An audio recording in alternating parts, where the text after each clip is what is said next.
Pinipiga na ang puso ng saging. Tingnan ninyo kung paano gagawin. Hindi mo siya tutubigan.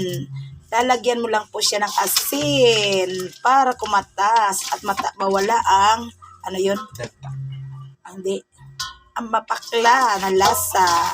Yan. Piga-piga lang hanggang sa lumabas ang katas ng saging. Na puso ng saging pala. Ayan.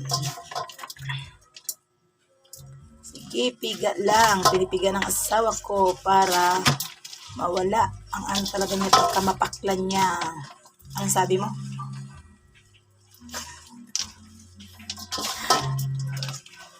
Ano sabi mo kanina?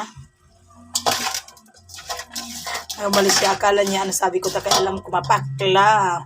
Mapakla po ang lasa ng ano. Wala pong load. Mapakla po ang katas ng saging. Ayan po kaya. Piga ng piga. Ayan po, paano siya lulutuin. Ang gagawin po namin dyan, mga sis, mga karils, mga friend, ay ginataan. Ginataan na puso. Lalagyan siya ng luya, siling green. Ayan, sige, piga pa more. Ayan po, para natataw si Jaro gagano sa ginagawa niya. Opo, ayan, mihingal pa. Ayan po. So, lalagyan siya ng gata.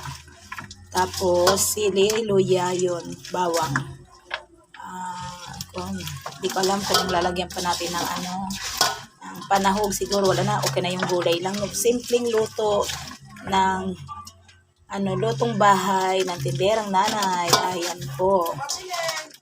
Ayan po mga sisi. Ayan, so, di ba nakita ninyo kung gaano ko lumabas ang katas na